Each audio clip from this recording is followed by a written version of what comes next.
Okay, we're going to just hop right in there. Good evening to everybody. Thank you for joining us tonight. The September Ask Me Anything live stream. And I'm doing this I'm doing this in pieces because we're streaming from the house and we're still down here in Galveston with the cruddy internet. So I'm doing what I can. Y'all let me know if how the audio looks like. The closed caption is working, so I assume the audio is working. Y'all let me know how the audio sounds. Hayden's been a member for 27 months. I appreciate his support. We support each other's channels. It's kind of a fun thing that we do. Andy Callie's out there, been a member for 41 months. Thank you for joining tonight. Smoke Signals RF is in there.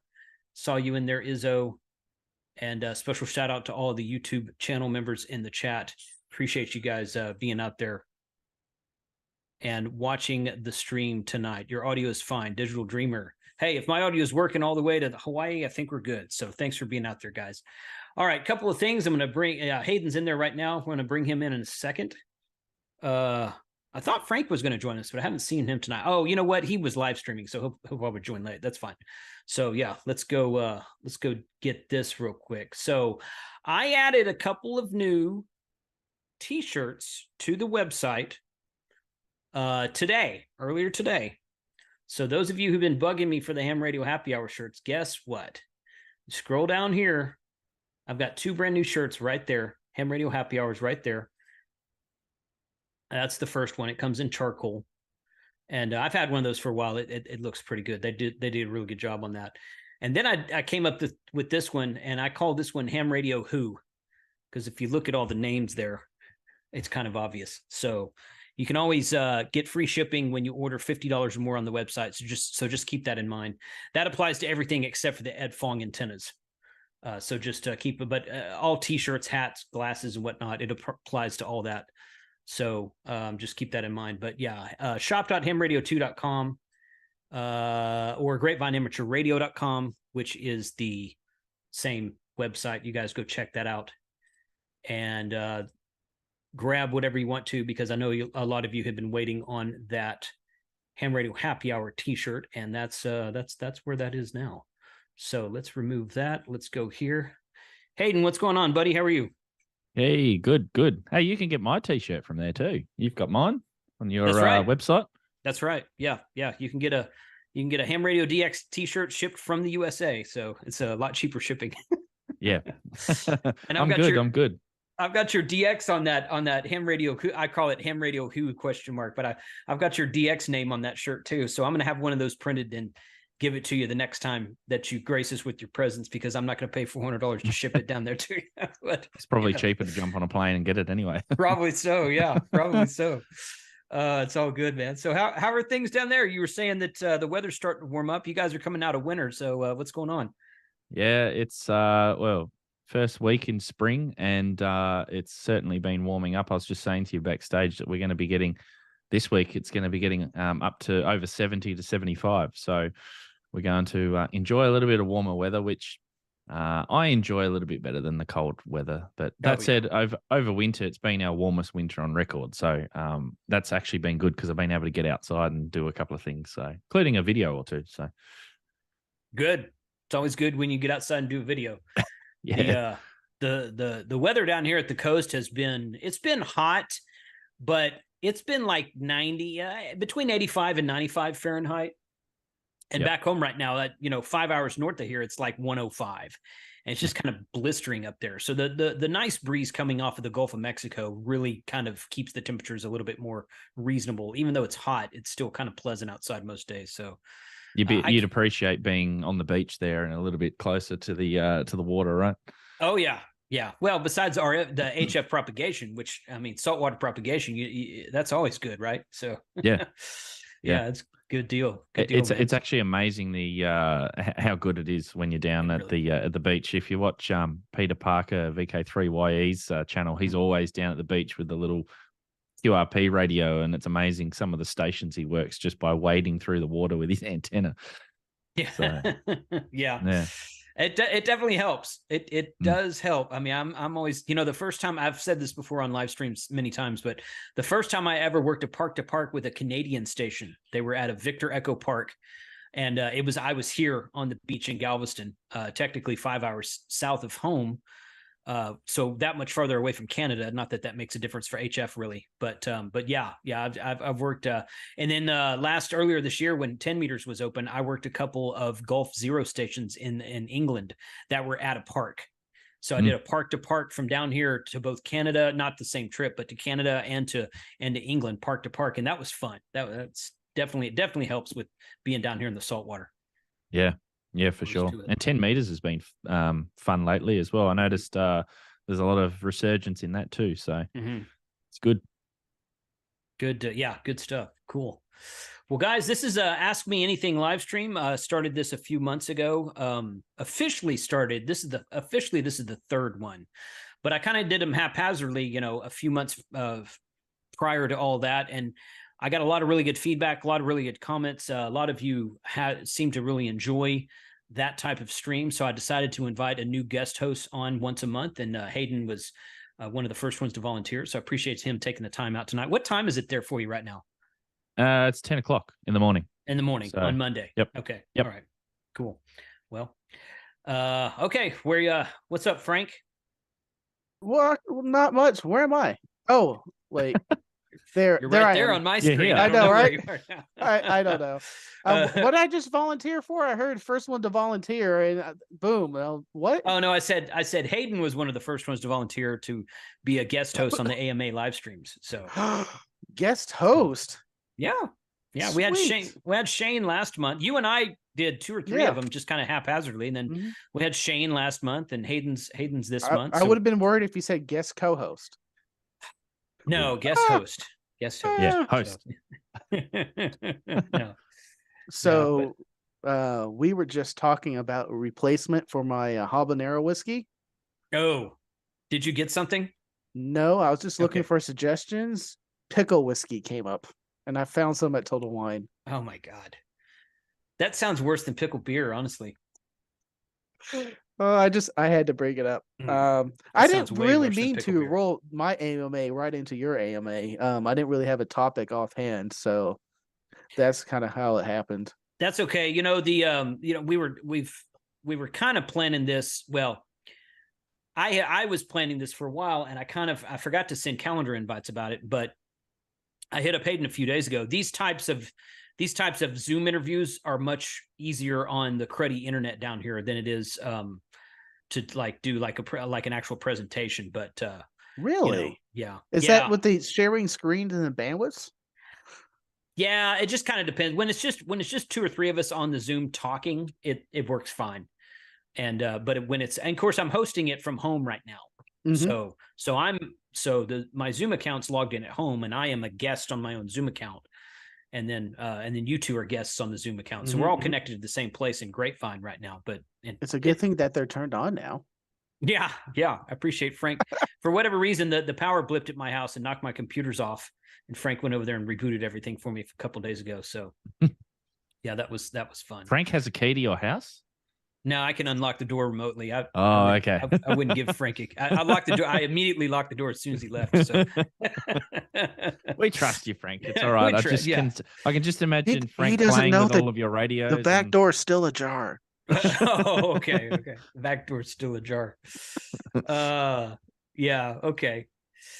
Okay. So yeah, we're just going to hop right into it, you guys. Once again, if you have questions, you can type the word question. It highlights it in the chat plugin that I've got. And I know a couple of you asked questions up front, and I'll get to those here in a second. James has a good one right here. Silly novice question. I do want to point out the fact that there's really no silly questions. There's really no stupid questions. If you guys have questions, that's why the channel exists overall. And I know that Frank and Hayden feel that way about their own channels as well. So propagation of bands best at night, possible from the dark side of the planet to the daylight side. And of course, the answer is yes, depending on what band you're on. If 6 meters up, you can talk all over the place on it. But it's totally possible to talk from dark to light side on on 40 meters and even on, man, I tell you what, I was at, and I assume it was nighttime for them, but I was at the park earlier this week. I think it was Wednesday or Thursday. And, I decided to try some 15 meters, and I started calling CQ POTA from 15 meters. And the first station to come back to me was a Sierra Papa 9 station in Sweden. And he was 5'9". He was booming in there. So yeah, totally possible to do that, depending on what band you're on. Less likely on 20 meters in my experience, but definitely doable. What do you think, Hayden? Yeah, generally on 40 meters during the day, it starts to shorten a little bit to sort of shorter distance, not sort of worldwide. But around dusk or dawn, and definitely at night, you can get worldwide pretty easily on 40 meters. I know that it's usually around about 5 o'clock local time here. That's when we get Europe. So it's just starting to get dark and moving over towards Europe in the daytime. So we get the grey line on 20 meters. And then it also works on 40 a little bit as well. So yeah, definitely possible. But then there's sometimes you have some bands, especially the higher ones like 15. 15 sometimes can be like open at any time, and it's really weird. 15 is a strange band. 17 also strange bands. Kind of never know when they're going to open. And honestly, I see 15 open so much, and I go out there and I start tuning through the band and nobody's there. And I'm like, man, you guys need to start using 15 meters more. Just everybody with the license should start using 15 meters more, because there's a lot of times where 20 is loud and 15 is just as loud. It's just nobody's there. It's in my experience anyway. T-Ray, thank you for the super chat. Yeah, I saw T-Ray's super chat. I delivered him a that amplifier that I had that I was trying to sell on the channel a few months ago. He bought it, and I delivered it to him today. So yeah, thanks, buddy. Thanks for being. You didn't have to do that. It wasn't a problem to bring it to you, but I appreciate the support, T-Ray. Don't send it over UPS. No, I delivered it. No, ask me about my. Ask me how I know. Yeah. So yeah, but Hayden, when Chuck and I worked you from Quartz Fest, it was like right at dusk for us. Like the sun was just, it was almost dark. It wasn't quite dark outside, but it was just almost there. Like 10 minutes later, it was totally dark. So it was probably 8:30 or 9 o'clock at night. What time was it there when we did that with you? I think it was, that would have been about 1 o'clock in the afternoon here. I think it was the middle of the day. So, it was that's because you're on the West Coast, weren't you? Yeah. So yes, you were still and the West Coast I think is pretty easy from here, especially on 10 compared to the East Coast. But for some reason also too from here, Texas and some of the lower states are a lot easier too. On the higher band, so like 10 meters, and I've worked several stations on I've heard several stations on 6 meters, but I've only worked one, and this is on FT8, and it's to Texas. And that QSL card there is actually is Arizona, and that's Arizona on 6 meters, which was my first 6 meter FT8 QSO, which I did while you were streaming one day, and I was on your stream a few months back. So yeah, well, there you go. It's you kind of get a little bit of a feel when you're on the air, and over a little bit of time, you work out how good the bands are and where they're going to. PSK Reporter is a good thing for that if you run digital, and you can sort of do a quick check. But yeah, you do get used to it on the air and who you're hearing and what times. Yes. Yeah. And 10 and 15, the higher bands, 10, 15, 17 meters are. You have a lot more, if the band is open, you have a lot more likelihood of going around the planet like that than you do on 20 meters, in my experience. Although I've made a lot of DX contacts on 20 meters too, but it's funny. Chuck tells me that he's got a buddy that's just down the road. Of course, he's in California. He's got a buddy that lives down the road from him, and he says that they both have up like 5 or 6 meter element Yagis for 6 meters. And he says that his friend talks into Texas every day on 6 meters. He's like, it's always open. You just got to have a big freaking antenna up for it. And I'm like, well, that'd be a nice experiment to try. I need to try that and see. So, but yeah, all I have is a dipole up right now, but I should put up my I do have a 6 meter Yagi. It's a monstrosity. I just don't have any place to put it really. But yeah, you can definitely do that. All right. Click the wrong button there. Let's see. So Jody's asking about any thoughts about moving forward with the club idea, KN5TR. Yes, I was actually thinking about that the other day. I need to get with Noel, KF5SLK, and Frank, and one or two other guys, and we need to hammer that out. But what weekend is that? What? Belton. Oh, October 6th. They're right there. October 6th. First weekend of October. First Okay. weekend of October. Yeah, I saw the question about Belton too. I am probably going to Belton, Evan. Probably. So Vid Summit, which if you guys know what if you're a content creator, there's the biggest video content creators festival conference is called Vid Summit, started by Daryl Eves. And it's usually I want to say it's outside the LA area. It might be in San Francisco. It's usually in California. It's either San Fran area or in LA area. I don't remember which one. I want to say LA. But for whatever reason, they're doing it in Dallas this year. So it's like Wednesday, Thursday, Friday in Dallas. No, Tuesday, Wednesday, Thursday in Dallas, about 25 minutes from where I live normally. So I'm going to that. And that's the week before Belton. So I think that Vid Summit it ends on Thursday, and typically I will go to Belton. I'll grab the RV and go to Belton Thursday night so that we're there first thing in the morning Friday. I'd like to do that. I haven't made any hard set plans to do that yet, but I'm going to try. So yeah, y'all keep up with this. I'll let you know one way or the other. Are you going to try and get a photo with? I want you to get a selfie with Sean Cannell. I've got a selfie with Sean Cannell. Do you? Yeah, I haven't seen that. I got a selfie with Sean Cannell like in 2018, dude. Oh, so, well. Scratch that then. Don't worry about that. yeah. No, I hope he's going to be there because I want to say he might remember me. I bought his VRA plan like 5 years ago, something like that. And I've been in a bunch. I've gone to all his conferences and I've been in a bunch of his chats, and I've talked to him a couple of times one-on-one. And he may or may not remember me, but the thing that really sticks in my craw, I tell you what, one of the first in-person conference that I went to of his, I guess was in 2021. I guess it was in 2021. Or maybe it was before COVID. I don't remember. Maybe it was in 2019, but I think it was 2021. Anyway, his mom and stepdad were there. And I just happened to be standing in line for lunch one day behind them, and they're nice, talkative people. And his mom turns around and she goes, "So what's your channel about?" I said, "Oh, it's about ham radio." She's like, "Oh, really?" And Sean Cannell's stepdad is a ham and has been for years.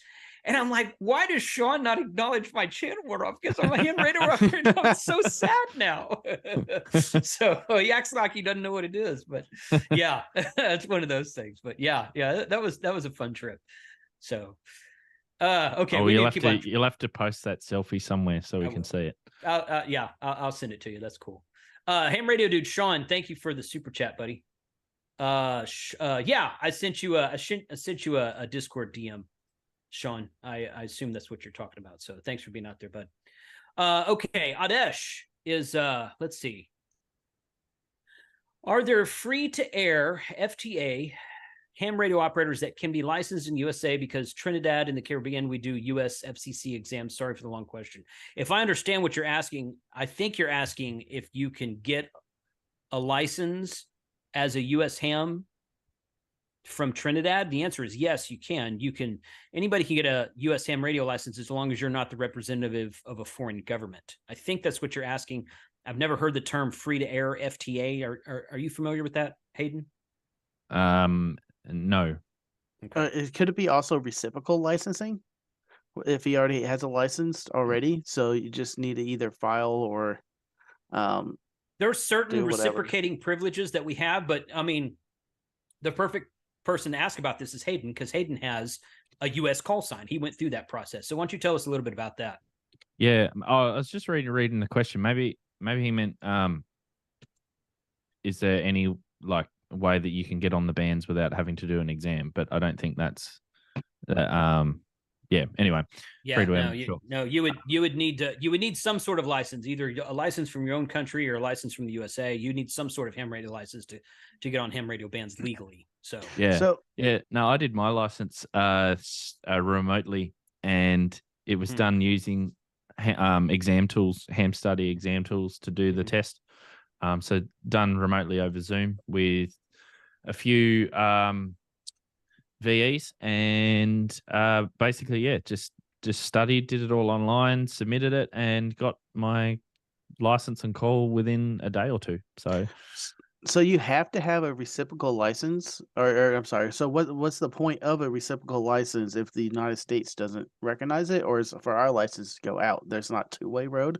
So if we have a simple agreement with Australia, then that means Australian operators can go over here and operate under that agreement without needing a U.S. license. That's correct. So I can use my Australian license over there, and I'd have to just sign stroke wherever I was, Whiskey 8, whatever. So there is that, and you can use the equivalent or the license equivalent that's agreed upon of what you have. So like I've got an advanced license here in Australia, so I can go to the US and use extra bands and well, the frequencies that I'm allocated for anyway. So but yeah, I got the US license just because I wanted to. So. Well, and now you can come over here with your US license and use all the power that we can, because you guys can't use 1500 watts of power. So, but even on the reciprocal license, you should be able to use our, because he's in the United States. On the reciprocal license, he should be able to use full legal watt. I don't know about that. I'd have to have a look. I don't know either. Okay. Yeah, it's a good question. A lot of the times your reciprocating license is limited to your license, not I don't know. It's a good question. I'm not sure how. I'd also have to look up frequencies that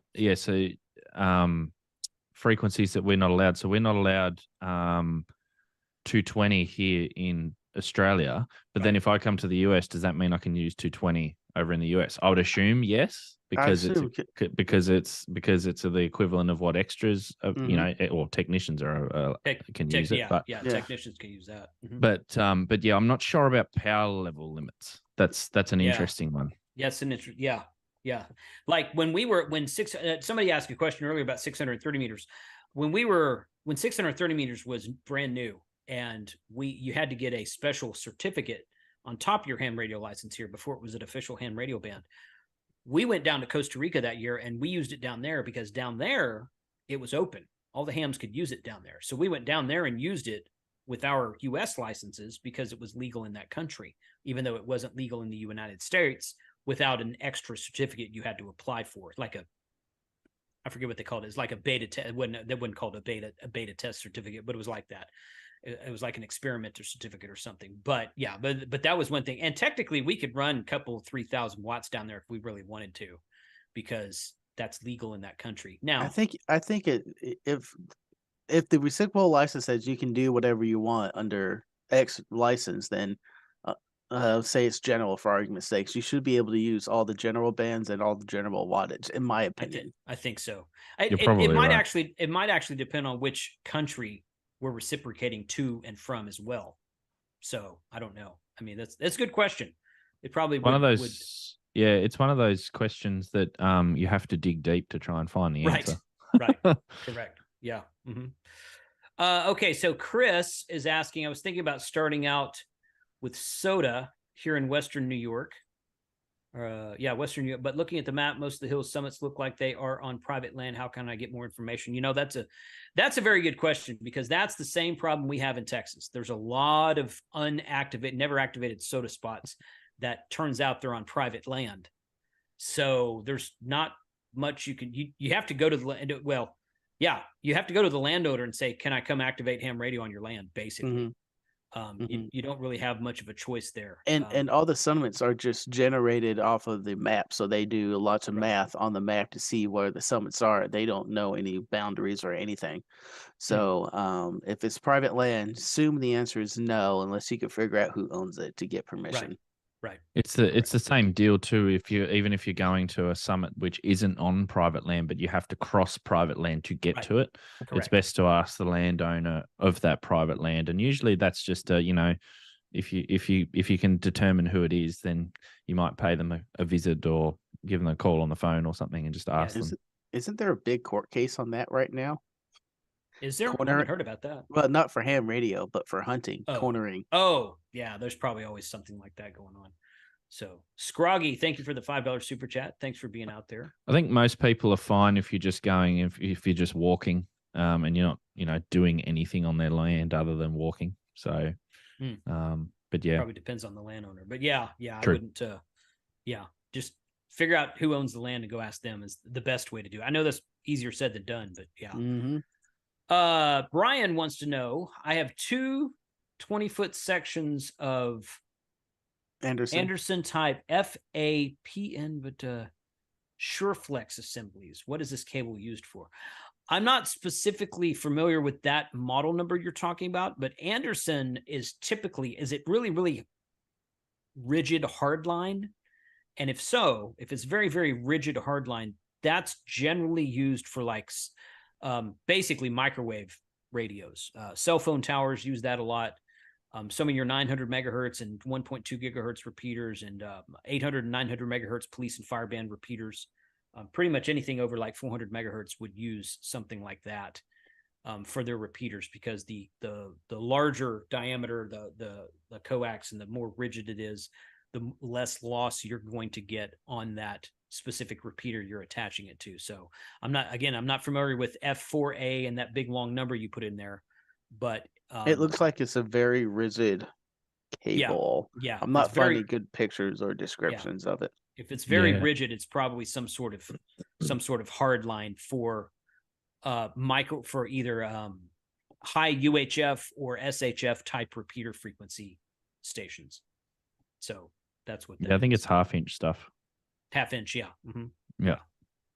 So this is a good one right here. Hayden, I'll let you take this one. Ham World Online, what's your most memorable QSO? Oh, that's hard to answer. It is, because there's a few. Yeah. That was a Hamfest question. The one that I always point out is probably from the last solar cycle was a QSO that I had with a station in South Africa in I think it was in Johannesburg, and it was on 10 meters, and it was about 6, and we're talking about, talking in the dark, talking at nighttime and daytime and whatever. Mm-hmm. It was around about, I think, 5 p.m. in the afternoon, and I was calling CQ on 10 meters, and this station from South Africa come back, and I can't remember his call sign. I didn't keep a log back then, unfortunately. And we spoke for probably an hour, and he was 5 by 9 on 10 meters easy for an hour. And I said, look, I've got to go and have some dinner. And so I went inside and I said, look, I'll give you a call if you're going to still be here. I said, I'll come back out in a little while. And anyway, it was about an hour and a half later. So it was probably about it was after 6:30, 7 o'clock. We spoke for like another 2 hours until it was about 10 o'clock at night. Really? Until he faded out. And it was just amazing. It was just amazing how good that was. And that was just using a halfway vertical on an end-fed halfway vertical on 10 meters. And that was pretty memorable because A, it lasted so long, and B, it was South Africa, which is relatively hard to work from here. There aren't that many. Well, I don't know how many stations are in South Africa, but I don't work that many of them. So yeah, that was probably a memorable one that I tell a lot of a story about when I'm talking about 10 meters at least. So that was one. Obviously the contact with you guys was good. To Quartz Fest. That was great. That was just on a whim, because it was like, I sort of messaged the group and I said, hey, I'm hearing some US stations. Does anyone want to jump on? And you guys popped up. So that was good. And then Chuck was giddy. He comes out the trailer because he's got this homemade trailer he built for himself and his homemade hex beam on top of his homemade trailer. And he comes out. He's like, hey, I just got Hayden on 10 meters. I'm like, really? Because I'm on my 705. I'm like, you got him on 705. He goes, well, I'm running an amp. I was like, oh, okay. But still, I was like, it's like, 9,500 watts on a homemade antenna from Quartz Fest from a portable setup. That was pretty cool. That was a good memorable one too. And then obviously the FT8 one on 6 meters, FT8's, it's hard to be memorable, but the fact that it was the first one to the US, which is, a pretty big deal. I'd like to do SSB, and I haven't worked any Europe on 6 meters, so I want to work Europe and and also I want to do it on single sideband. So that might once we move to single sideband, that might then change the most memorable contact. It'll probably be whoever that is for the first time. So, right, good. I got a question from Greg here. Okay, go. Well, that one at the bottom there. Well, hold on. Yeah. I got one. Yeah, people are being smartasses about the DX Commander. As we've answered this several times in the past, and I'll answer it again. Okay. Shane and Frank and I are waiting for the weather to not be 105 degrees, and we're going to build it sometime this fall. We've all got a brand new Expedition antenna. We're going to build them this fall. So you need to live stream that. That's going to draw a massive crowd. I know. Yeah, that'd be great. Well, Greg's question also had, did you deploy your DX Commander on artificial grass? Well, the answer to that question, let me get Skeeter's question. He was first, and then we'll get Greg's question because I have an answer for Greg anyway. He wants to ask Hayden, and that's fine. So Skeeter is asking, what all is needed for a Sherry node? Do I need both VHF and UHF? No. You don't need both of them. You can certainly have both of them if you want. Those are monoband. A Sherry node is a transceiver board, a low-powered transceiver board that attaches to a Raspberry Pi. Frank, I'm sorry that the chats are overlapping your face tonight. It's just how it is with only 3 of us on here, but let me move that down a bit. Sherry node's a transceiver board that attaches to a Raspberry Pi.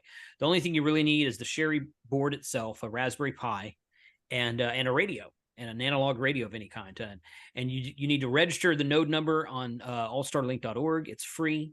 And then once you register your node number, it gives you a password for that node. And you log into that when you're setting up the Sherry node in the software on the Raspberry Pi, and then you have it on whatever frequency you program it for. So you can have one on VHF and you can have one on UHF, and they would be 2 separate node numbers, and you can tie them together so that you're always talking, no matter which band you're talking on, it's always connected to one another.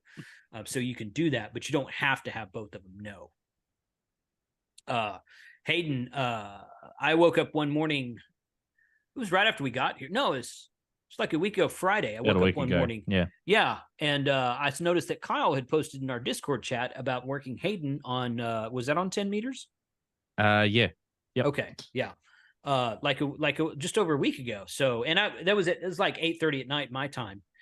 And I got up in the morning. I was like, oh, that was cool. They were talking about it in the Discord, and I was like, Hayden, get on All-Star. So Hayden connected to me on All-Star. And we sat there and we chatted for, I don't know, 10 or 15 minutes one morning. One morning my time. It was probably afternoon Hayden's time. But that was fun. 10 p.m. Oh, that's right. You were about to go to bed. That's right. There's my node. So it's just out. Ooh. Hard to pull the. There we go. Hard to pull the cables. There it is. So this is the Pi 4, which is all in one. It's just a Pi hat that you put in the top on the Raspberry Pi, and this one's a VHF one. So yeah, you only need one or the other to get on. Right. Yep. Okay, so Greg's question for Hayden, since he's who actually built his. The digs never get old. They do, but they don't. So how can you best deploy a DX Commander on artificial grass, i.e. the radios? Let me say this one thing. DX Commander is not unique. A lot of vertical antennas have radials, and I did a video about one just last week. So that's a question. You're asking a question about radials on the ground, not about a DX Commander. But I understand what you're asking. So Hayden, you can talk about that if you want to. Yeah, that'll work fine. I know that people use the DX Commander like up on a roof of a tin roof shed as well, using the roof shed without any radials as an artificial ground.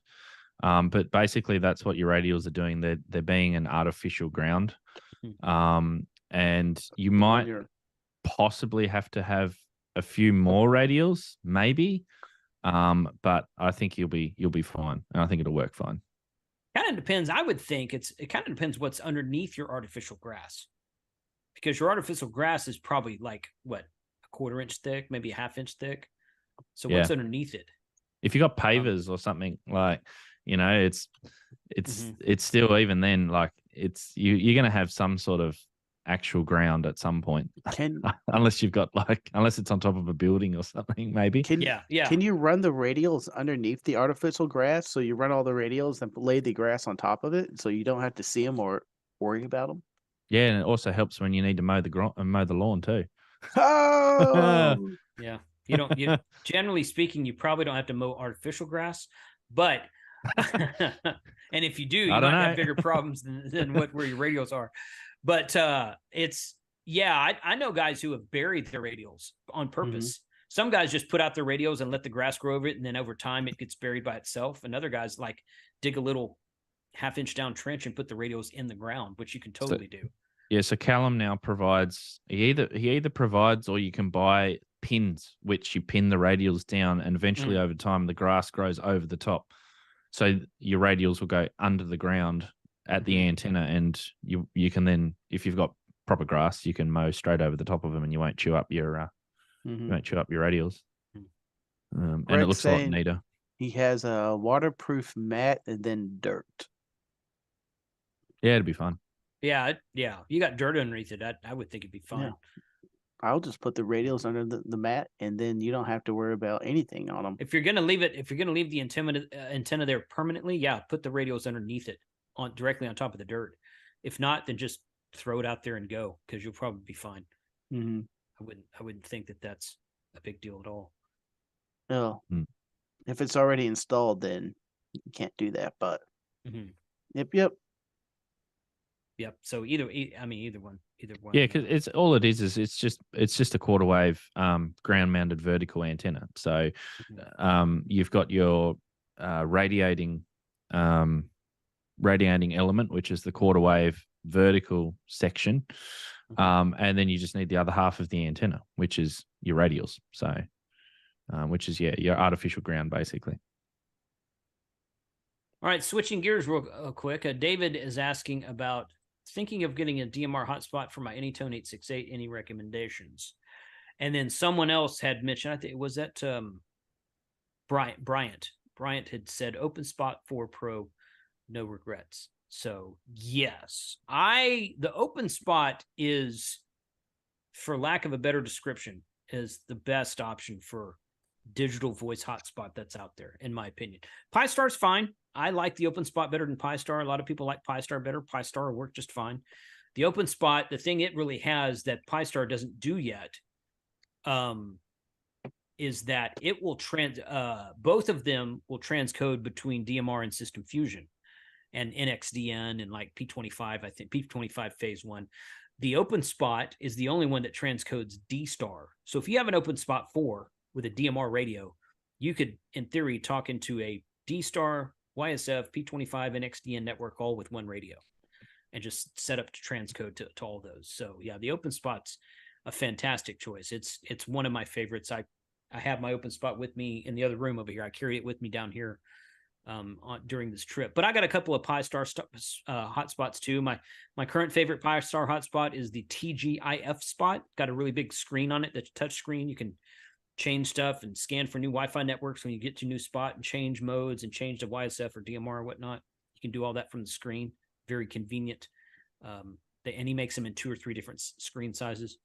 So yeah, that's my favorite's the OpenSpot. Hayden, you do some DMR down there, don't you? I've only just started doing DMR, but I bought one of these, the DVM boards off of Amazon. So I've got to put that into a Raspberry Pi so I can actually build my hotspot. This is one of those, I think this is one of the multi-mode ones. So you've got, you can do nice and small. System Fusion, you can do DMR, you can do D-Star. So with the little LCD on the front too. So yeah, but this one was on Amazon. And I think it was like maybe $100 or something, maybe even less than that. Was that a kit, or did it come already built? No, already built like that. Okay. So it just comes with the antenna and the board. And the MMDVM board I had, you had to build it as a kit. Yeah. No, this one you can get them both ways. Yeah. Yeah. So I got this one. And yeah, I intend to put that on a Pi at some point when I get some time. I saw another question in the chat, which is an interesting one. That was from KO4UXC. Yeah, that's the next one. Go ahead. Yeah, how can American hams help with band protection and advocacy in the land down under? That's an interesting question. So advocacy down here is done primarily similar to what you guys have over there with the ARRL. We have the WIA, Wireless Institute of Australia. So they go to world radio conferences, international. What is it? IARU? What's that? The International Amateur Radio Union. So they'll go there as well and advocate for protection. I know that lately there's been a big talk about 23 centimeters, and that's not just here in our country, but that's a worldwide thing. I think there's a push for 23 centimeters to be used by, I think it was a company in France, similar to that one that tried to get 2 meters a couple of years ago. Yeah. Okay. So there's a lot that goes on behind the scenes. As far as American hams are concerned, we kind of we get represented through the WIA here, but certainly the ARRL has a big say for internationally allocated amateur radio bands. Do they actually help out over there with funding or outreach programs, or is it the equivalent group? So yeah, not to the same size as the league, because obviously the league's got a much bigger membership base and there's more hams in the US. There are some other groups that do outreach and advocacy stuff. It's a little bit fractured at the moment because there's some places doing different bits here, there, and everywhere. But I think that's definitely on the horizon, and the plan is to do that going forward. There's a lot of changes here at the moment as far as the way they're going to do exams now.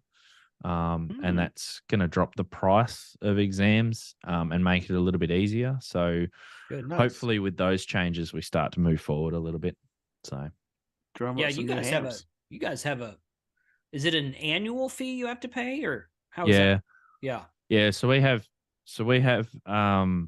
to pay if you've never had an amateur radio license before, you have to do a practical exam, a theory exam, and a regulations exam. Wow. So you do those, then you pay a fee for those exams, and then you pay another fee to get your license issued. So by the time you finish, it's something like $200 and something total. But they're looking to make exams free, and then they're just going to pay to get a call sign issued, a call sign and an exam issued. So it's going to be like, what do you just throw over your shoulder, Frank? I saw that. A whiskey bottle. Empty. And it's gonna move it from like $200 down to like $70 or something like that, which is much better. And we won't have to pay annually, which is we pay $51 a year at the moment, so we won't have to pay that per year anymore. Wow. So, yep, that'd be nice, and hopefully it'll open up the door for new hams to come in and a way to keep older ones.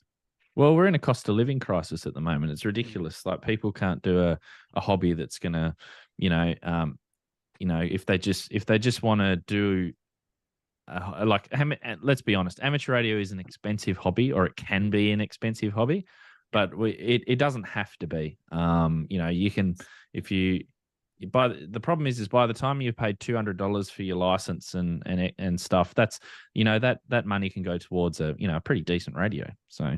Yeah, but unlike other hobbies, amateur radio has, I'm not going to say a high barrier of entry, but after you bought all your equipment, then the price just pretty much almost goes to zero after you have your station set up and everything. If you got a solid station, you can run on that for 10, 20 years and not really need to put a dime in it. So it's an interesting hobby in that aspect. I suppose, if you compare it to some other hobbies, other hobbies are expensive as well. I mean, like, I pay if I want to go and play sport. So I play 2 codes of sport here, and to play those, it costs me like $350 a year. So it's pretty, and well, it's not even for a year. That's just for a season, which is like 4 months or something. You said 2 code? 2 codes. So I play soccer and I play cricket. They're the 2 sporting codes that I play. Okay. Yeah. I haven't heard that term before. Oh, well, yeah. I was trying to think of another way of explaining it, but well, it's like Carlos is always going skydiving. He has to pay a certain. He has to Well, pay that's reoccurring costs. I'm just exactly. saying, That's what I'm like talking about. skydiving, It's reoccurring costs. shooting for accuracy and yeah. Even computers. yeah. It's just there's a reoccurring costs. Right. Computers, you're constantly upgrading, or you're buying ammo to go and do sports hunting and stuff. Or it's just, but amateur radio, you go and buy that radio, get it installed, and then you're pretty much just nosedives. Unless you want a new radio. Well, there's always new radios, but there's always a new radio come out. But you can't sit on the same radio for 10 plus years. They got 10 techs still running. Oh yeah. Decades. So that was my point. Yep. And the good thing too, I suppose, with ham radio is that your equipment won't depreciate that much either. So if you buy a brand new radio and you decide to sell it in, I don't know, 2 or 3 years' time, you're still going to get a decent price for it if you want to upgrade to something else. So, like, I could sell my 7300. Yeah, that's true. And I'm probably only going to lose like $200 what I bought it for brand new. So, because they're hard to get hold of, first of all, at the moment, and they keep their value. So, well, have you seen most guys when they try to sell the used radios that they're new prices? It's a bit ridiculous with radios that are 25 years old and they want $800 or something for them. Let's keep moving because we got a few more questions coming in here. So Bob wants to know, how deep can you bury radios? I don't think they need to go deep, but I mean, how deep do you want to bury them? I would say just under the surface is probably fine, where you run a lawnmower over them and it's not going to tear them up, is what I would say. What do you guys say? How deep? Yeah. Well, I mean, like, you don't have to be burying them like 6 foot down into the ground. Right. Exactly. Yeah. Yeah. Well, I mean, and you want them to stay kind of flat. I mean, you don't want them you don't want them to go way down. And if you put them down like 6 inches or 12 inches, then out again, then it's going to form this L shape. So you want them to be kind of flat along the ground and be the correct length. Now you can add length to them and put them 6 inches down and then lengthen the wire and have them still go out the same length away from the vertical that they would if they were laying on the ground. You can do it that way, but I don't think there's really any need to do that, honestly. I think if you don't even need to bury them. Just a lot of people bury them just so you don't trip over them, or the dogs don't chew on them, or their lawnmower doesn't hit them, or something like that. Well, yeah. I mean, you don't. I mean, those wires are not carrying any vital like data or anything. So, I mean, even if you buried them, a few inches underneath the lawn, and you end up digging them up by accident one day, it's not gonna ruin your day too much. Right. But yeah, just as deep as you want, I suppose.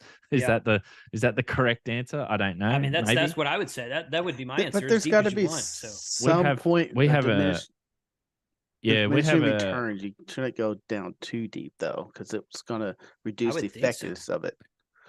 Well, I mean, yeah, you're not going to go and get an excavator and dig out, 6 feet trenches and put in radials, because that's a bit ridiculous. But we've got a radial mat or a ground mat at our radio club underneath the ground, but it's not very deep. It's only like a couple of, probably 6 to 8 inches, I think, under the ground. And that was because we used to have an old, really old big antenna system there for really one of the lower frequencies years and years ago. So that's all still there. So it's, but yeah, we don't even notice it now. There's a couple of connection points and that's it. So. Okay. So let me see here. 45. I'll address that here in a second. Frank, there's a question for you, but first, Greg, if you travel overseas, say Japan, do you need to relicense to operate in that country, or is your license like an international thing? So that really depends on which country. That totally depends on which country you're going to. ARRL has a good write-up on that. Go ahead while I find it. Yeah, there's a write-up on ARRL. So in Costa Rica, the people who own the place where we go in Costa Rica went to the Radio Aficionado. I forget what the name of that entity is down there, but it's the radio group in Costa Rica. And they went there and they said, look, we're going to have people coming in from the USA, staying at our villas and operating ham radio. What do we need? And they're just like, oh, here, take this piece of paper. You're good to go. No worries. So it was very easy. In Mexico, you have to go in person to the office, to the ham radio office, whatever they call it, in Mexico City, and fill out a form in person and take a 2-minute interview in person and do something like that. You can't just go to Cozumel or go to Cancun and do it over email or mail it in or something like that. You have to go in person and get a written form to be able to operate in Mexico. Now, Bob, our funder Bob, W2CYK, he's been down in Cozumel for about a year and a half, and he's working with that group down there to try to get that a little bit easier to do. So fingers crossed, we'll be able to go to Cozumel one of these days and operate some POTA without too much hassle. But that's kind of the thing there. But it really depends on Japan. I have no idea what the reciprocating privileges are in Japan. I've never been to Japan. So I went ahead and dropped the link to the ARR article about reciprocal licenses.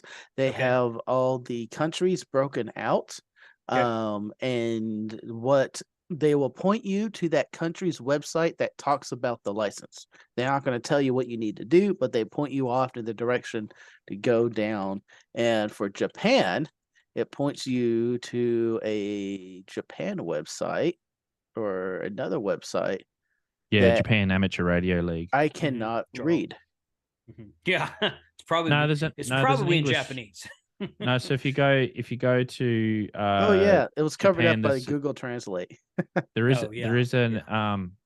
a application in English link there, which I'll post in the chat on that page. Yep.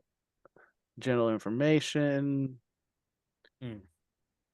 I did see them. They were at Dayton. They have a link about them. They were in Dayton. Jarl is at Dayton most every year. Deutsche Amateur Radio Society, Jarl, 2 or 3 Canada. other, RSGB and Canada. Yes. What's Canada's RSGB, Radio Society of Canada? RAC, Radio Amateurs of Canada, I think. Yep. RAC.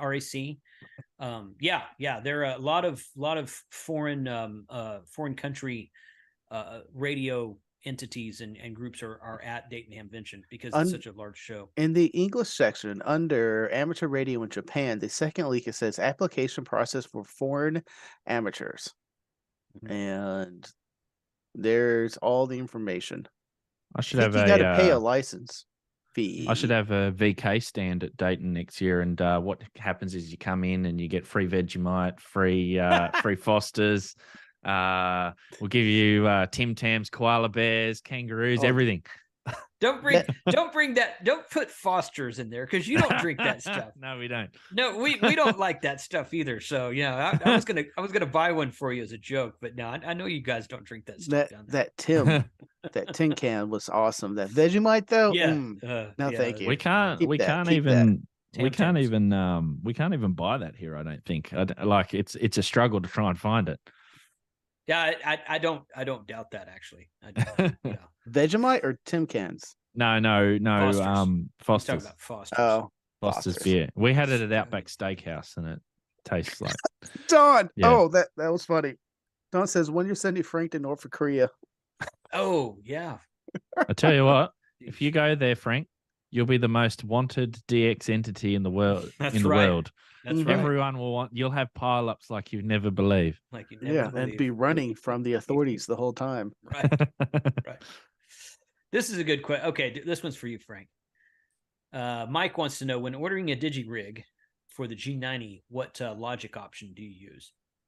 I'm assuming the logic option is when you order a DigiRig, you have to order the one specifically built for your radio. There is a G90 and a X5105 model. I'm looking at Gigaparts right now. Jason, what's your discount code? My call sign. Your call sign? Because I know it's not tank at checkout. That's mine. It's not tank. It's not tank. But anyways,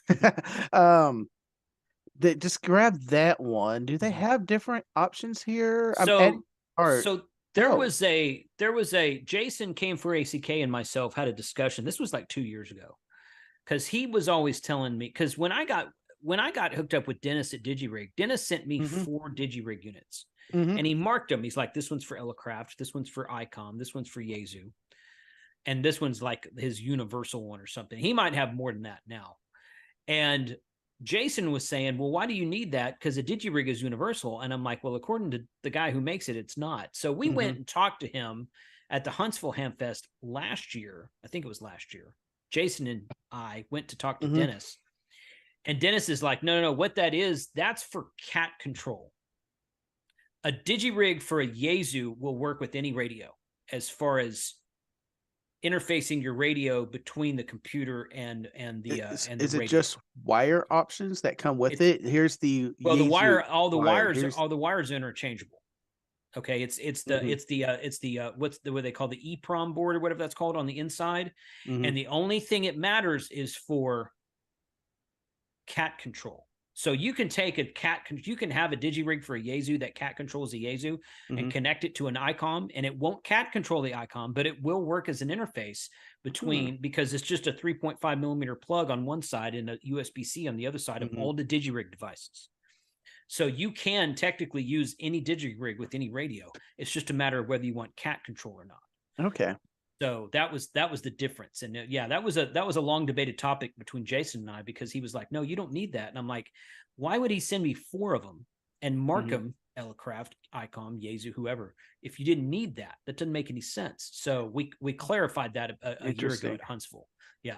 So I didn't know last time I saw, I didn't know they made one specifically for Zygu. So if they're making one for Zygu now, then yeah, I got one for the G90, and that's how I do my FTA. I was looking at to see if they had USB A or C options and which cable they offered it, but I just see the one selection for G90. There used to be several options. If you can find it, I talked to the DigiRig guy, Dennis. Yeah. Dennis.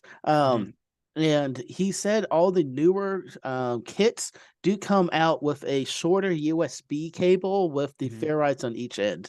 That's what you want. The older style, the pigtail cables built up a lot of RF, and you needed to choke those off. If you didn't if it doesn't come with one that has the chokes built in, choke that cable. It will give you issues. But he said all the newer ones do have the newer cables. And at one point, Gigaparts did sell just the cable by itself, but I'm not seeing it listed right now on their website. But I think Gigaparts sells the kits. So you buy the DigiRig and you buy cables for whatever radio you want it for. You can buy those parts individually directly from DigiRig. Or you used to, I think you still can. But Gigaparts was selling kits there. I still highly recommend the DigiRig. It's good. It's good. Very, device. very easy device. Oh, and Jason, Giga Jason's tossing in the carrier case that he got the idea from Mike. Oh yeah, good. That's my answer. All right, so Matt, and this is a good question.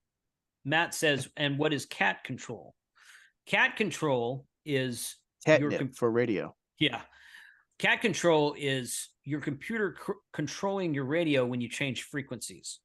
So if you're operating, let's say you're running, let's say you're running FTA on a G90, which doesn't have a built-in sound card, and you've got a DigiRig running between your radio and your computer. So if I'm running FT8 on, like, say 15 meters, which is 21.074 megahertz, and I was like, you know what, not really getting anything down here. I want to go down to 20 meters. So I can go into my software, WSJTX software, and click on the drop-down menu to change bands and change it to 20 meters. And if I do that and I have cat control on the DigiRig, it will change the frequency on my radio. Otherwise, you have to change the computer and you have to manually change the radio to match each other, which you can totally do that. It's just an extra step. But a lot of times guys will use cat control with their logging software, like with Ham Radio Deluxe or with N1MM or something like that, so that you're scrolling up and down the band. And when you log a contact and you type in the call sign, you hit log, the software, you're controlling everything from the software because you've got your keys on the keyboard and you're typing it and if you're running up and down the band, then it's controlling your radio at the same time. So cat control is basically allowing your computer to control the VFO dial on your radio. And it'll also control push to talk as well. So it'll trigger your radio to transmit. Correct. Yes. Yeah. Nice. Do that as well. Okay. Let's see. Lieutenant LT. I thought your name was Lieutenant Question, but no, it's LT and then question. He typed question. If I upgrade to General and have a limited budget and like to do FT8 on 10 meters, do I buy the cheaper 5-watt Zygo radio or a used 100 HF and make my own homemade interface? Yes. The answer to that question is yes. Do both. It really, I mean, dude, just buy whatever's in your budget. It's if you can find a 100-watt radio, HF radio, used 100-watt HF radio for a decent price that's in decent condition that fits within your budget, absolutely do that. 5 watts on FT8 is totally doable. I've done it many times, but I'm not a big QRP guy. I mean, even with FT8, which it's much easier to do FT8 QRP than it is single sideband QRP, but yeah, upgrade, make plans to upgrade to 100 watts, but don't let that keep you from running FT8. If all you can do is operate 5 watts right now, then go for it. I think it also depends on, sorry, Frank, you go. Hayden, please go first. I was just saying, it also depends on what you want to do as well. If you're doing soda, yes, then a 5-watt radio is probably going to be a little bit lighter than potentially a 100-watt radio, especially when you bring in batteries and everything. But if you're doing parks, you probably will benefit from the extra power. Maybe something like an FT891 or something might be a good choice. But yeah, it does depend on what you want to do. If it's just also for maybe a base station radio for home, you probably would benefit from the 100 watts as well. So that's just what I think. It's just it depends on your use case. Yes, and what you want to do. But yeah, as Jason said, don't let 5 watts scare you off if you were just doing FT8, because you'll work the world on 5 watts FT8 easy. Absolutely. I would say put your money into the most watts you can get and the better radio, because even if later you want to go back and start working QRP, there's a power knob, you just turn it down. I was talking about this earlier. You go with the best radio you can get for your money. If it means you're getting a 100-watt radio, get that 100-watt radio, because you're going to enjoy that more than the 5-watt radio and the limitation that applies to you. Then later, if you want the extra challenge of doing 5 watts, because it is fun. Don't get me wrong, that is fun. Turn the power down, and that's all. And then you're working QRP. That's right. All right, Grayman Poda, who I worked on Poda the other day. I was out there calling CQ Poda, and he came back to me. I liked his question. Grayman Poda. Can Hayden discuss the drop bears running loose in Australia? I will. Hold on. I just need to turn off my on-air sign because I'm getting apparently, hate for it. Yeah, apparently Kyle thinks your on-air sign is talking to him directly. He thinks it's calling CQAA0Z, I guess, but I don't know. No, it's sending help me. SOS. SOS. Send is help. it really sending that? No, it's not. I mean, that would be fun if you were to do that. I've got another one coming. It's got a problem with the LEDs. There's a driver busted on it. Something. Drop bears are not real. Okay, I don't know what that is. There is a video. So koala bears apparently drop bears because apparently they drop out of trees onto people. Which is not a thing. It doesn't happen. The funny thing is because koalas are so docile because they just eat eucalyptus all day, and it's like they're on drugs all the time. So they basically so they're completely high all the time. So no, they don't fall out the sky. There is a funny video on YouTube where you can see I think it's an American reporter. She's at a zoo in Australia, and they're talking to her about the drop bears. Be careful of them. You know they'll hurt you. And she's like all freaked out and everything. It's quite funny to watch. Nice. Yeah, I love it. That's funny. I love it. Okay. All right. So okay. So thanks, Grayman Poda. Thanks for the question. That is funny. I thought that was a joke, but I wasn't sure. So Chris this is a legit question here. Okay. Is the All-Star Hub having issues, bunch of my friends have a hard time connecting. Let's see, have a hard time connecting to it via All-Star. Okay. We addressed this on the happy hour last Sunday, and I've spoken to Kyle about it a bunch. Kyle's kind of like my All-Star mentor because he's been doing it longer than I have. The short answer is yes, it's having a problem. It doesn't allow some people to connect sometimes, but since I've been here, and I saw there was a email thread that I just found yesterday on the Sherry email, SHARI, Sherry email reflector, talking about my hub and how someone couldn't connect to it.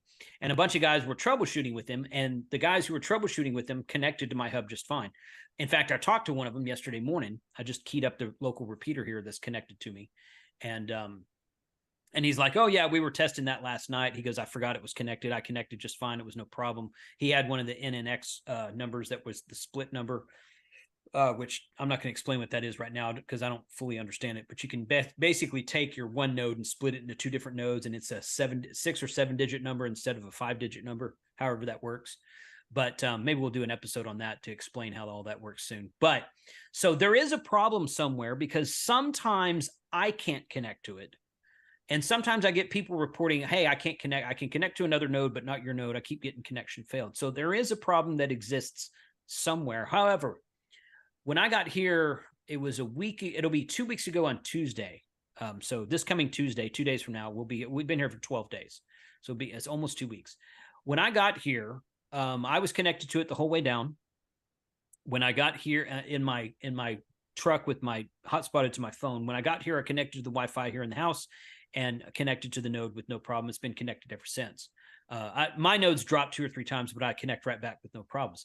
And since then, I think we had maybe 6 or 8 people connected. And right now there's I haven't looked in a couple hours, but right now there's 15 or so people connected to the All-Star system. So in other words, it's affecting some people, but not other people. So every time I get somebody saying, hey, it's not allowing new connections, I'll go in there and I'll say, well, this guy connected 10 minutes ago. This other guy connected yesterday, and this other station connected 2 hours ago. So some people can connect and some people can't connect. I don't know why. Kyle and I are going to go look through the logs and try to troubleshoot it. We haven't gotten around to that yet because I've been down here for the last 2 weeks. But there is an issue, and it's affecting people intermittently. Somebody had mentioned that they thought that my node was behind a VPN. My node is not behind a VPN. Someone else said, well, I'm behind a VPN. I wonder if that can affect it. And I'm like, well, maybe. I don't know if your VPN blocks those proprietary reports. It's possible. But yeah, so the answer, the short answer to your question, Chris, is yes, there's an issue. I want to troubleshoot it. It's affecting some people, but not everybody. And I'll probably reboot the node for good measure here sometime, probably tomorrow, just because I try to reboot it about once a week, just because of this issue that's intermittent right now. But it is not affecting everybody because I had several new stations that connect to it this week. But I know it's affecting some people because I've gotten reports of so. So anyway.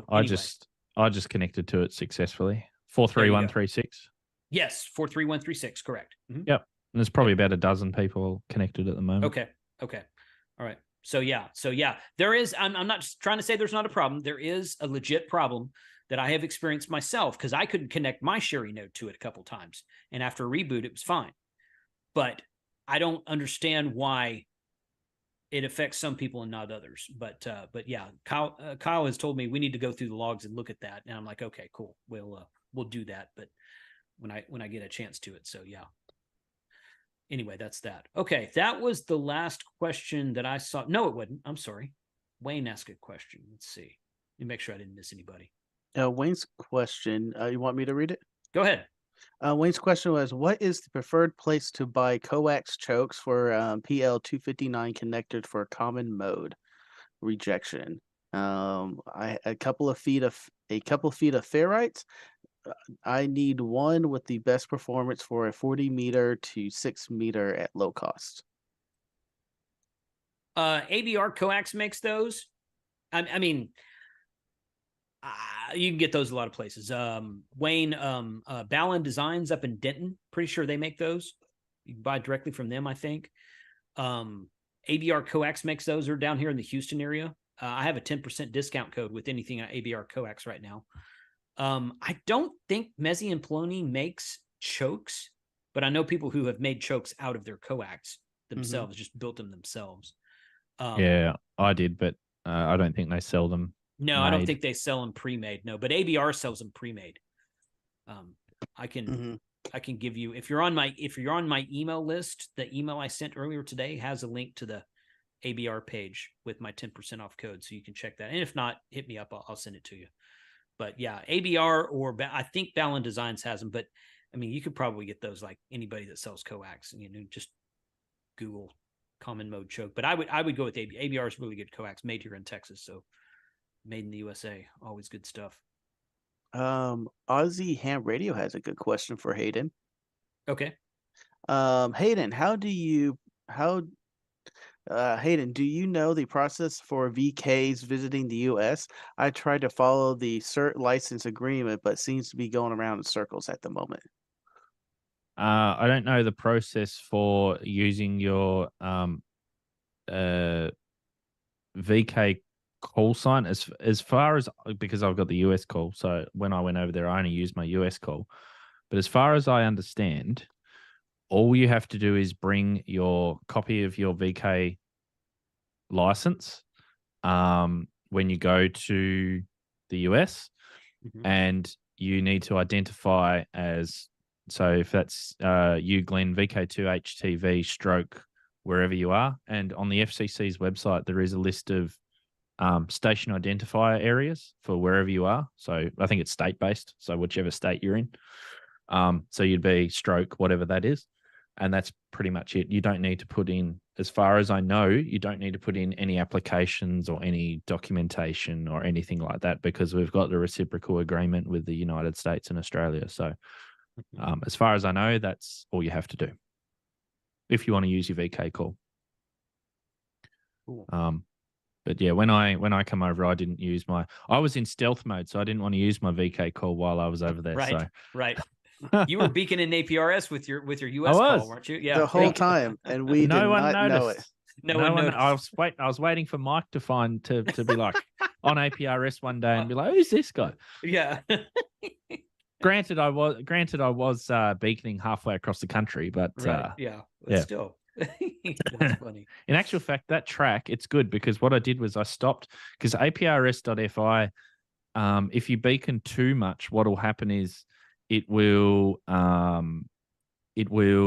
forget your track. It'll only have like your last, the last time you beaconed or whatever. But if you go there and you put in my call sign, KD9SSB-7, and you change the track to the last 7 days, even though it wasn't the last 7 days, it's actually got my full track all the way from California to Illinois. That's awesome. So, nice. Sorry, not Illinois. Sorry, no, all the way to Ohio. So, okay. Yeah, you can look it up and view my track if you want. Whole thing, okay. In actual fact, I think I've got a direct link, so I'll put it in the chat so you can have a look at it if you're interested. Yeah, do that. Yeah, cool. Okay, let's see. I saw a good question here a second ago.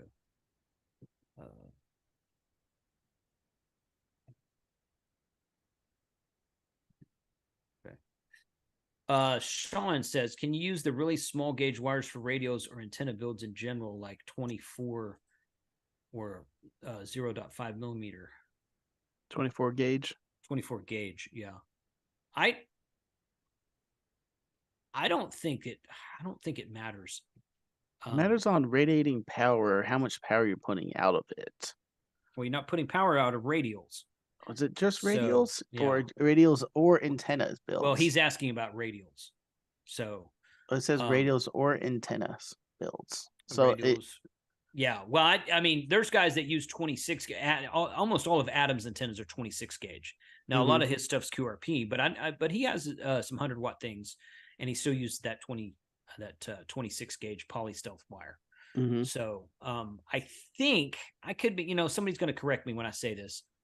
I think for radials, you probably want a bigger one because it is like a false ground plane, like Hayden was describing a minute ago. And the larger surface area, the better ground plane efficiency you're going to get. That makes sense in my mind. Perhaps I'm wrong. But Digital Rancher says you can use 24 gauge, no worries. Yeah, 24 gauge is easy. It as far as antennas go, for that's really small for using radials, but I don't think it would make any difference really. I mean, maybe a little bit of difference, but not. So I just posted a link in the chat to did it go through? Yeah, it did. Yep. Yeah, to Callum DX Commander's website. He talks a little bit about radials in that PDF, but at the bottom there's a link to an ARRL article which talks all about how many radials you need. Without looking through it really quickly, the answer might be in there as far as like efficiency, how many you need, how the size of it, all that sort of thing. And it's quite an interesting read. I read it a little while ago, but that's got some good answers probably to your question in there, I think. Now, I've got a question for you guys. Okay. Yes. If anyone is interested in visiting any event in the United States ham radio related, what should it be? And when is it? Because I know there's a few different ones. Do you have a specific ham radio interest or just ham radio in general? No, just ham radio in general. Hamfest, because I know you've been to a few of them. Which one, if someone's a visiting ham, whether they're in the US or outside the US, what's the number one event people should go to there? Or what would you recommend people should go to? I would say Hamvention is probably the top one because everybody's there. There's a bit smaller Hamfest in Orlando in February. It's probably half the size of Hamvention, maybe a little bit smaller than half the size. But it's a good show. Field Day and Winter Field Day, if you want to operate. Field Day and Field Day is the last weekend of June, which consequently is the same weekend as Friedrichshafen in Germany. I don't know if you ever go to that. And Winter Field Day is the last weekend of January. But that's not one centralized event. That's across the whole states. You're talking about a centralized event, or you're talking about just a ham radio activity? So you got Hamvention. I'm talking about a centralized event. So you got Hamvention, you got Huntsville, you got Orlando, you got Pacificon, you've got CPAC. That's the other one, I think. Yep. CPAC. You've got all of these. They're the main ones. Because I know people say, "Oh, Huntsville's the best, Orlando's the best, Hamvention's the best." I'm a bit biased because I've only been to one. Dayton's awesome because everyone was there, and all the vendors are there, the huge crowds are there, the excitement's there, new radio release and speculations are there. On the other hand, Huntsville's the funnest show. The funnest show. There is a lot going around. You got the POTA activation. The YouTubers have the pavilions for Friday night and Saturday night, and it's a big get together of the ham fam, and it really evolves around the ham fam. So we're there at the show during the day, and we get together and hang out at night, which is it's a lot of fun. Plus, if you got families, there's a lot to do around Huntsville that other than Orlando for the kids. Dayton doesn't have a lot of the museums. Huntsville has the Air and Space Museum. It has a planetarium, planetarium. And a bunch of other things with the wives can go out and do while we're at the Hamfest. Plus, Huntsville has that great youth lounge that is so awesome. I'm really torn between the two. If you wanted like all the fun, excitement, all the vendors, Dayton. If you want to go and experience a Hamfest with your friends, Huntsville. Yeah. Does Hamcation have like space stuff as well because it's down there in Florida? Not really. Okay. So if you want to go no. So you want to go to Huntsville for that? There's not a lot of going on around the Hamfest in Orlando. Okay. Yeah, and the traffic in Orlando is really kind of thick and takes you forever to get anywhere. So Huntsville's for that. So the space stuff interests me. So the Space and Rocket Center in Huntsville is fantastic. So yeah, because the reason I asked that question was, and Glenn's just pointed out in the chat there, is saying that there's been a few people that are like, hey, you know, I'm thinking about going to the States. What one should I go to? And I say to them, go to Hamvention because it's the biggest and you and can't I've already go wrong been, with that. But it's hard to try just chance running into all of us. It's very hard to do that at Dayton. It's just because it's so large. You know, I spent like a good day in the swap meet area, and just to walk through everything. And if you weren't in the swap meet area at that time, you just didn't see me. But on the other hand, I spent 2 hours trying to get out of building number 1 right as it opened. Yeah. It's a toss up. It's a toss up. Which environment you want to go and experience is the question. Yep. Yeah, Disney. Somebody said Disney in the chat, which I have zero interest in going to. But I'm on the other end of the coin. I want to go to Disney. No, I'd probably go to Disney if I went there. The problem is Hamcation's just that little much further. They do have a DMR repeater at Disney. I was I'd about like to go there and talk on the DMR repeater and then leave, but I don't think it's worth and analogs $300 or $400 ticket just to do that. So. Well, hang on a minute.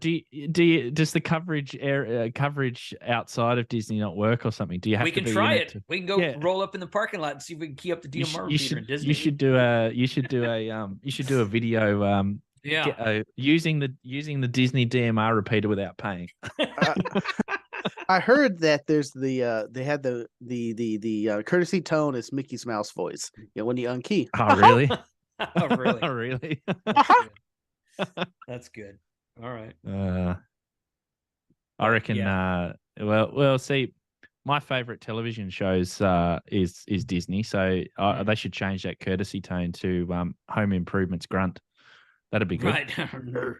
You let go of the button. Yeah. More good. Power. Now, coming up next year, I'm very interested in Zion. Yeah. I want to see how that turns into a Hamfest because it has potential to be up there at a great Hamfest. So after we talked about Zion on the happy hour, I got an email from the guy in charge of Zion, or the guy who claims to be in charge of Zion. Was not a name I recognize, so I apologize if I've met this person before. Let's see. November Foxtrot 7 Bravo. So he emails me. He says, I'm going to read you what he said. Wow, just wanted to say how excited I was to hear you guys talking about HamCon Zion 2024 on Sunday Night's Happy Hour. We're very excited for this event. I've been wanting to reach out to you. So when you guys brought up our event and mentioned coming out this way, I accidentally spit out my microbrew all over my computer screen. That's awesome. So yeah. So he started a dialogue and he's like, hey, we want to do this. We want to do this. And I get the impression that he's going to be another Mark from Huntsville as far as how welcoming they're going to be to YouTubers. So he and I are going to talk on the phone, hopefully this week. I sent him my info and I said, I'm in Galveston a few more days, but I can talk next week when I get back home. So be watching for that. Yeah. Southern Utah, Zion, which is a national, which I didn't realize this. I should have known this, but Zion is a national park out there. That's why they call it that. It's right next to Zion National Park or National Forest, whichever one it is. And which of course is a POTA spot. So there's a national park. I don't know if there is a forest. I think it's a national park. I think it's Zion National Park. So when I started talking about that a couple of weeks ago, Charlie was like, "Oh, I want to do that."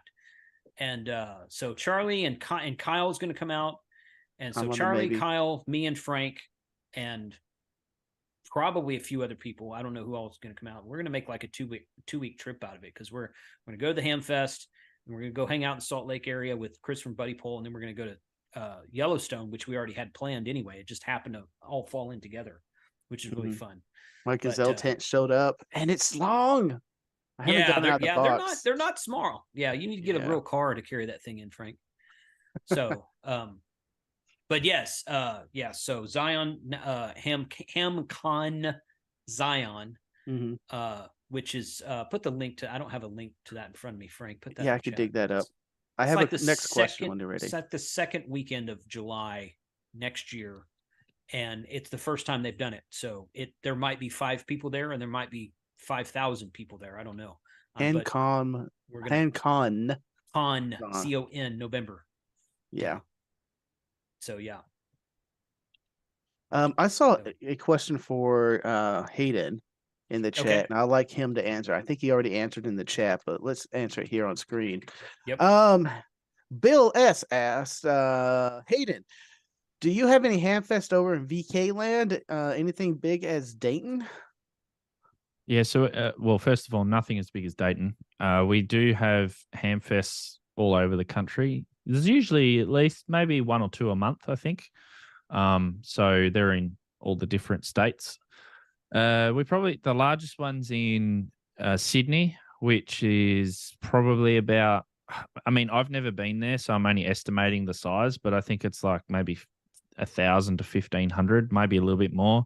I think there's someone else in the chat that said that they'd been to that before, so I might have got that wrong. Might be closer to 2,000. It depends. They didn't run that last year. I think they've had some issues with organising it, and I don't think they ran it the year before because of COVID. Next year it's going to be run, but I think the date is like, I think it's like a week out from Hamvention or something like that. So I'm not quite sure of what's going on then, whether I'll be going or not. So there's those. There's a couple in Victoria, which is pretty close to me, and on the mainland. They probably get a couple of hundred. Maybe they get like 400 or 500 people.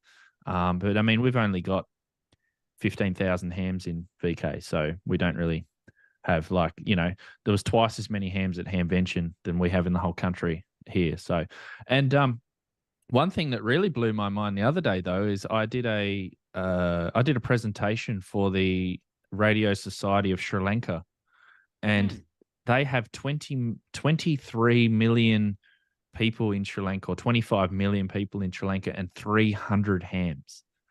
We have more hams in we have more hams in our state than they have in their. And to put that into some sort of context, Sri Lanka has almost, or it is about the same population as Australia has. So, yeah, quite amazing. So it was good to help them out, and they're trying to spread the word of ham radio over there. So good. Yeah. So, Mike AI7HP, thank you for the super chat, buddy. Appreciate you supporting the channel. And he says, yeah, it's Zion National Park. Several people said Zion National Park. So Frank was right. Somebody said that Utah has more national parks than any other state, like 7 of them. I would agree with that. That's freaking cool. Utah's an amazing state. It's an amazing other than state. the weird laws they have there. They have some, you thought Texas alcohol and liquor laws were messed up. Utah is really, really messed up. But I'm gonna say this. I don't want to dig too deep into this, but I'm gonna say it anyway. Very, very well supported Second Amendment community in Utah. Just leave that there. So yeah, so it's give or take. And somebody was talking about how it being really hot in southern Utah. Okay, but it was really freaking nice when I was out in Salt Lake City area last month, and it was like 85 degrees like almost every day, maybe 88, 89 in late afternoon. I get back here, it's 105. My wife's like, oh, it's been like this all week. I'm like, oh, it's 85 in Utah right now. And she gives me this look that's like, get out of my car. So yeah, really nice weather in the Salt Lake area. And presumably as we drive farther north into Yellowstone, it's going to get even better. When we went through Salt Lake City, it was like, I think it was 5 a.m. in the morning. So I didn't get to see a whole lot of it. But what I did see, like the snow on the mountains, and it looked quite nice. It'd be a nice place to go back to. Yeah. It was fun. But you're right. It was, and I won't say much about it, but because obviously we took the train through Utah, and when you cross from one state into Utah, you notice the difference with some of the people. It's like, okay, they're a bit strange, but sure. Nice. Yeah. IK04, thank you for the super chat. I have a new caliber. 1200 or 12? I don't know. Okay. I did. That one has got my head scratching. Yeah. Thanks for being here, bud. All right, we've been going 90 minutes, guys. This is great. I love these AMAs are fantastic. I really like the audience participation. Thank you to everybody who did participate in the chat tonight. Hayden, why don't you tell us what's coming up on your channel, what you're working on, what's going on with you, and Frank, go ahead and link his channel in the chat for those who may not know. Yeah, so I've got mainly in the pipeline, I've got a couple of review videos. I've got TID Radio sent me a radio to review, and I think they sent that to everybody. Yeah, they've sent me another one which apparently fixes some of the problems of the previous one. So they've sent me like 3 of them, but I haven't done the video yet.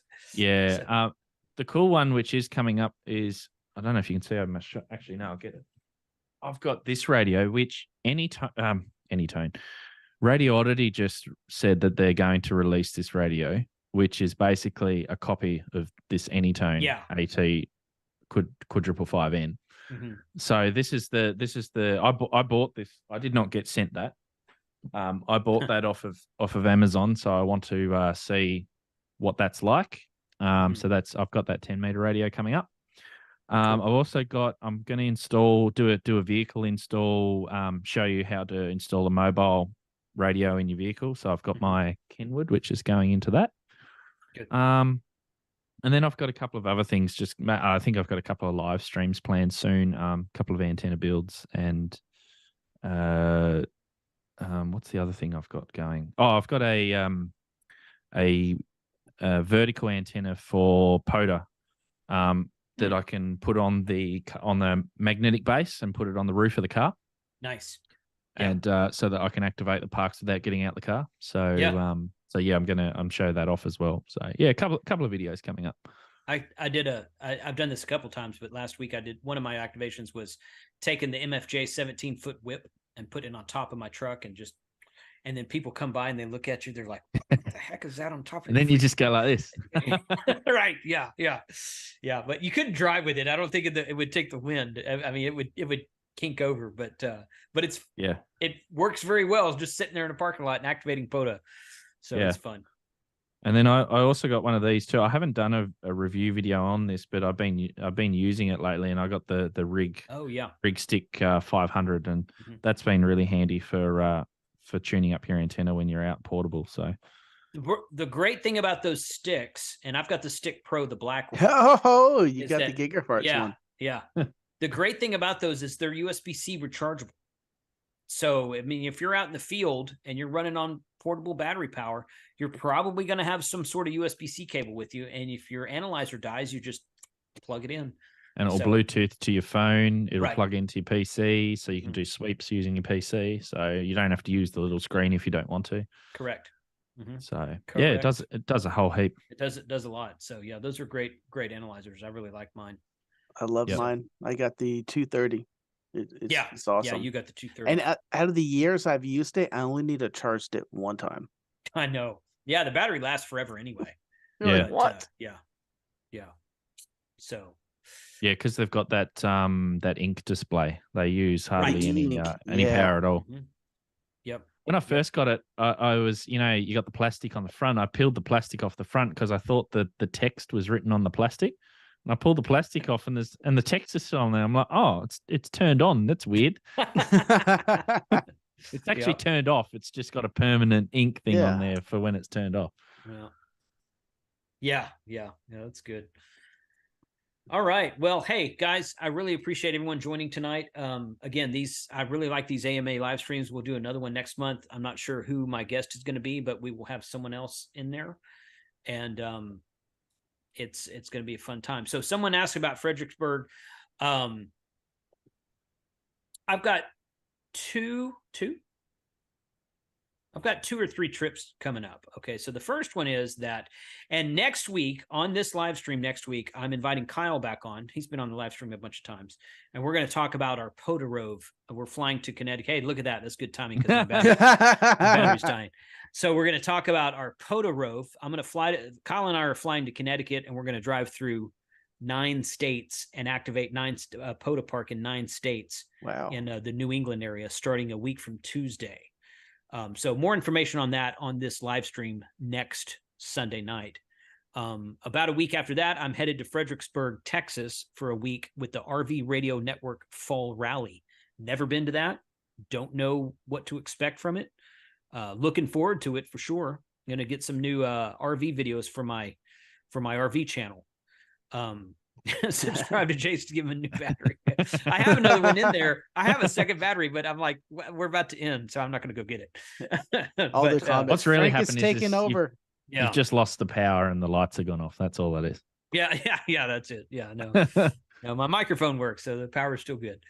But so RV Radio Network Fall Rally in Fredericksburg, Texas, in about 3 weeks, and looking forward to that. I am doing They asked me to do a presentation on Tuesday, and so we're going to do that for Parks on the Air. I'm going to do a POTA presentation that day, and there's a park or two around that area I'll probably be activating during the week that week as well. So, but that's it. That's all that's going on. And now I got a couple things coming up in October, but we'll talk about those later. So 73 to all. Thank you again for hanging out with us tonight. Hayden, special thanks to you for taking the time out of your morning, and hope you have a good rest of the day. Oh, it's morning time over there. It is. It's almost lunchtime. Yeah. Nice. So, but you guys have a good evening, and have a good evening in the US, and have a good morning on Australia. 73 to all, and we will catch you next time. So see you later. Guys. See you all. Bye.